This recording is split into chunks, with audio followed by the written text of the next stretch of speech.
बातमी राजकीय वर्तुळातून। राज्यसभेसाठी भाजपने जातीय समीकरण साधले।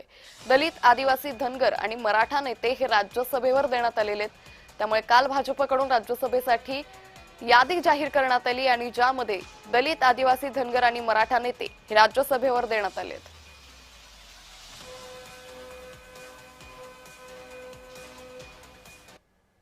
मला मिळालेली आहे राज्यसभेची जागा, कारण माझा जोडलेला आहे बाबासाहेब आंबेडकरांच्या विचाराशी धागा। म्हणजे मी बाबासाहेबांच्या विचाराचा मी आहे।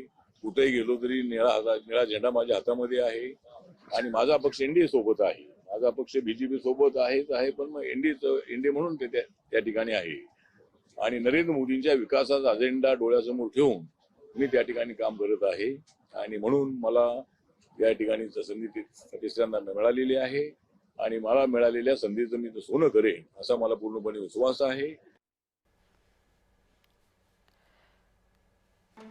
तर पक्ष संघटनेतून थेट संसदेत विनोद तावडे सध्या भाजपचे राष्ट्रीय सरचिटणीस आहेत।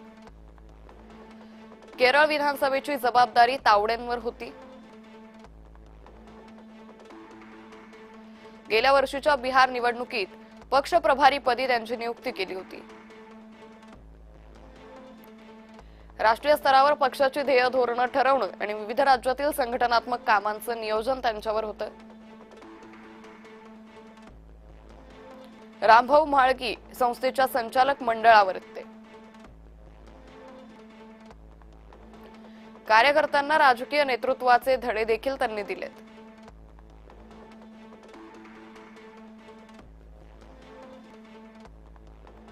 तर दुसरं नाव म्हणजे राम वडकुते। राम वडकुते हे हिंगोली लोकसभा निवडणूक प्रमुख आहेत। विधान परिषदेचे माजी आमदार आहेत।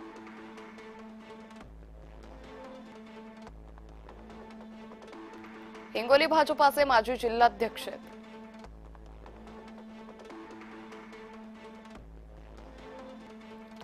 पुण्यश्लोक अहिल्यादेवी होळकर शेळी मेंढी महामंडळाचे अध्यक्ष आहे। शेळी मेंढी महामंडळाच्या अध्यक्षपदाची 2 वेळा जबाबदारी त्यांनी सांभाळली। महाराष्ट्र राज्य दूध महासंघाच्या संचालकपदी 2दा निवड झाली आहे। भाजपपूर्वी राष्ट्रवादी काँग्रेसमध्ये त्यांनी कामकाज केले।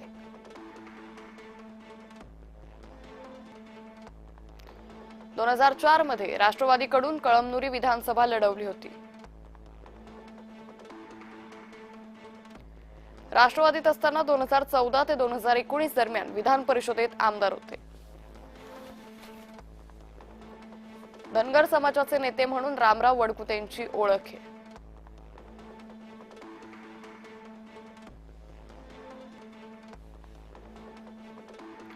तर तिसरं नाव म्हणजे रामदास आठवले। त्यांची कारकीर्द आपण पाहतोय। केंद्रात विद्यमान सामाजिक न्याय राज्यमंत्री आहेत। 1990 ते 1996 महाराष्ट्र विधान परिषदेचे सदस्य होते। 1990 ते 1995 शरद पवारांच्या मंत्रिमंडळात समाज कल्याण, परिवहन आणि रोहयो मंत्री होते। 1998 ते 99, 99 ते 2004, 2004 ते 2009 3 वेळा लोकसभा निवडणुकीत विजयी झाले। 2014 आणि 2020 मध्ये राज्यसभेवर गेले।